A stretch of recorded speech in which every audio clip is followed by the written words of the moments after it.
In today's video, I want to share with you guys my 9 essential tips to maximize the effectiveness of chemotherapy whilst minimizing the side effects. In a minute, I'll let you in on a new tip that's gaining popularity that I wasn't even aware of 8 years ago when I had chemotherapy.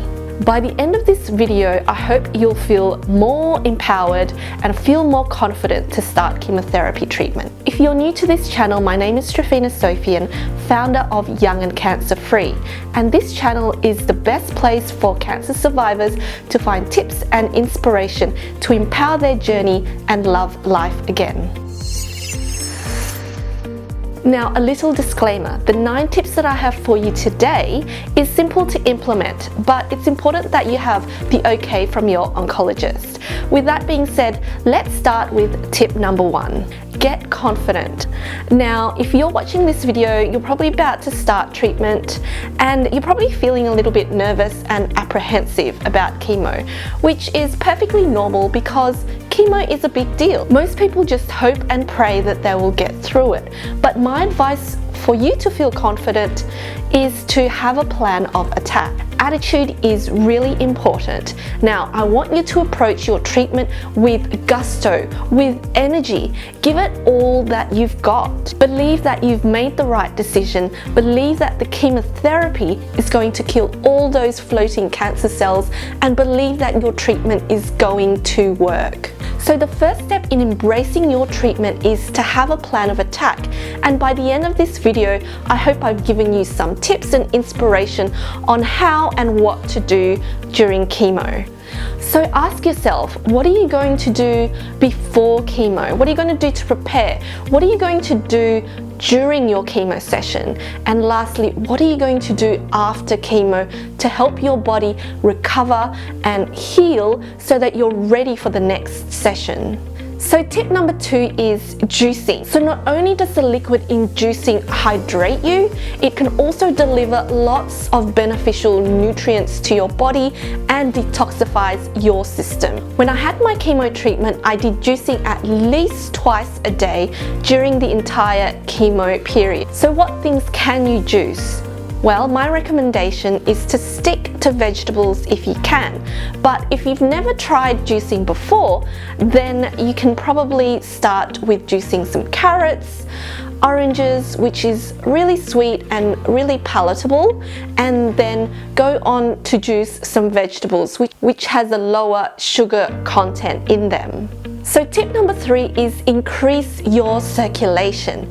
Now, the aim of chemotherapy is to kill any floating cancer cells around and hopefully to stop any spread of cancer to all your vital organs. So it's obvious that during chemotherapy that you want to open up all your blood vessels so that the chemotherapy can disperse all throughout your body. What I would usually do before my chemo session is to have a short workout at home so that my body gets warmed up, or I would do a walk to the hospital before my chemo session, and that would just get my heart rate up and my circulation going. Now, if you don't live in the hospital, make sure that you get to the hospital a little earlier than your appointment time, and you can do a little brisk walk around the hospital grounds and make sure that your hands and feet are all nice and warm. And the added benefit of that is that you get rid of all that nervous energy pent up just before your chemo session. Now, during the treatment itself, which can last for many hours, I make sure that I keep my body nice and warm. I ask the nurses for some heated blankets, and I've got a warm heat pack just over my chest where my lump was, just to make sure that there's this increased circulation around my chest area. And I just sit in my chair and listen to some really relaxing music. I also like to do a bit of visualization where I visualize the chemo flowing into my veins and dissolving all the cancer cells out of my body. You can check out a recording of my guided visualization. I will leave the comments down below. Now, I know that many oncology wards are now providing cold cap to preserve your hair, but my personal belief is that it can potentially interfere with the treatment itself. Now, if you think about how cold cap works, it's obvious that it decreases the circulation that's going into your scalp, and that's why your hair follicles survive the treatment.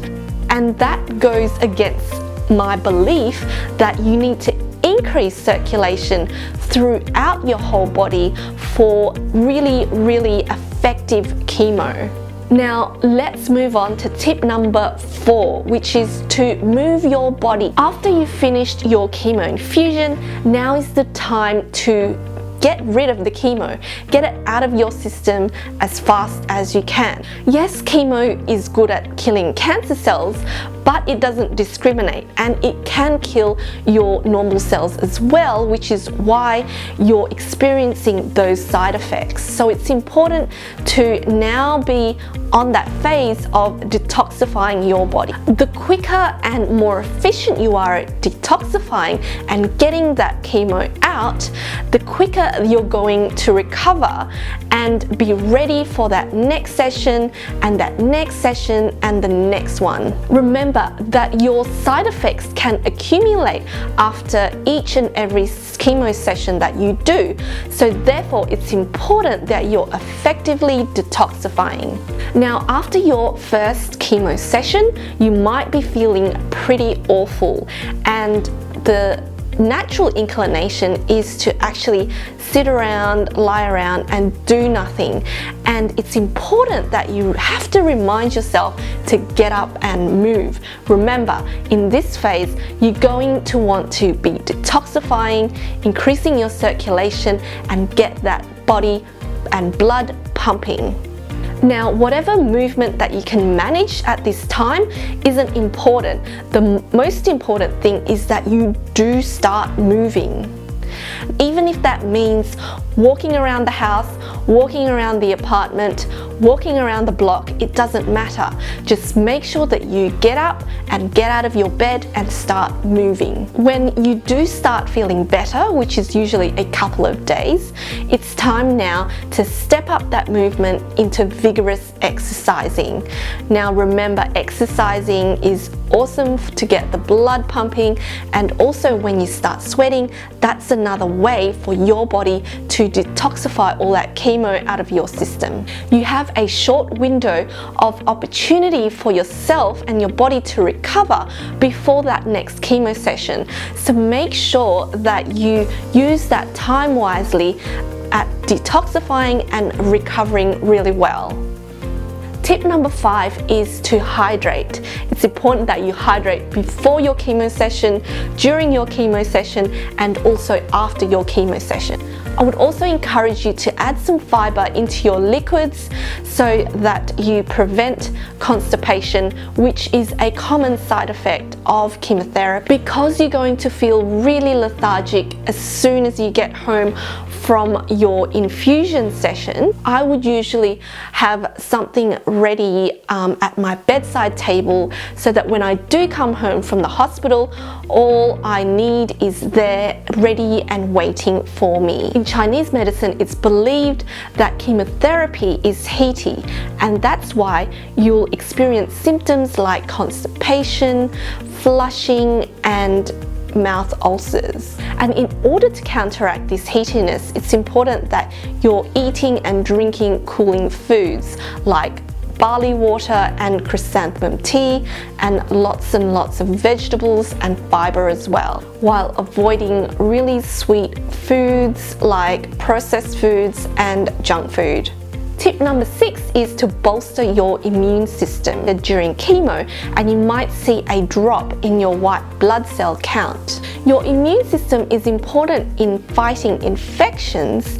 However, it's also equally important for you to stay cancer-free in the long term as well. So eat lots of fruits and vegetables that boost your immune system. In Japan, Asian mushrooms like maitake and shiitake are served in hospitals where patients are undergoing chemotherapy. And the reason why mushrooms are immune boosting is because they contain a molecule called lentinan. Moving right along to tip number 7 is to take supplements. Invest in some supplements to help your body recover. Now, some oncologists won't allow you to take supplements, but in my case, my oncologist did. So it's important that you ask your oncologist, because obviously everyone is in a different situation. Every chemo is different, and there may be something that your oncologist knows that you don't. If you are going to take supplements, it might be worth considering to connect with an integrative doctor or a naturopath to work out what your supplement schedule is like during chemotherapy. You can also check out my top 10 anti-cancer supplements that I have researched, and I will link that down below for you guys. Tip number 8 is to rally support. Now, I really want you guys to take a regimented approach towards healing from chemotherapy. And if you have a support person that's taking care of you during chemo, then you might want to forward this video to them. The reason I say this is when you're feeling awful and when you're feeling terrible, you'll probably forget all the tips that I've given you today. So to help you guys out, I've got a handy checklist for you guys to download on my website. I will leave the link down below for you guys to leave and print out on your bedside table. The other thing that I want to recommend to you guys is to join a support group, whether it's online, say Facebook groups, or in real life. One of the benefits of this is that when you're experiencing some unusual symptoms in the middle of the night, you can quickly call someone up or chat to someone online, and usually they will get back to you because either they've experienced their symptoms or they've heard others experience those similar symptoms, and that might be reassuring for you. But if you do feel like you need to talk to your oncologist, then by all means call your oncologist straight away. Tip number 9 is fasting. The use of fasting during chemotherapy to maximize the effectiveness and while minimizing the side effects is gaining popularity. It's thought that during fasting, the healthy cells spend less time in the growth state and more time in this protective state. Cancer cells don't do this during fasting, a term called differential resistance. Animal studies have shown that fasting appeared to both reduce the toxicity and increase the efficacy of chemotherapy. Whether or not the results obtained can be transferred to cancer patients remain to be investigated, and the few human studies that have been done have actually been positive. I've also heard of anecdotal evidence made by women who felt so much better after the chemo session where they fasted compared to when they didn't fast. But for how long and how should the timing be done in relation to chemotherapy, we don't really know for sure. In a pilot study, fasting was done over a 60-hour period. If you like this video, then don't forget to subscribe to my channel down below. And if you want more tips and inspiration, head on over to my website www.youngandcancerfree.com. Now, I want to turn it over to you. Which of the tips do you find useful, and which of the tips are you going to incorporate into your next chemo session? Let me know by leaving a quick comment down below. Okay, that's it guys for today, and I will see you next time. Bye for now.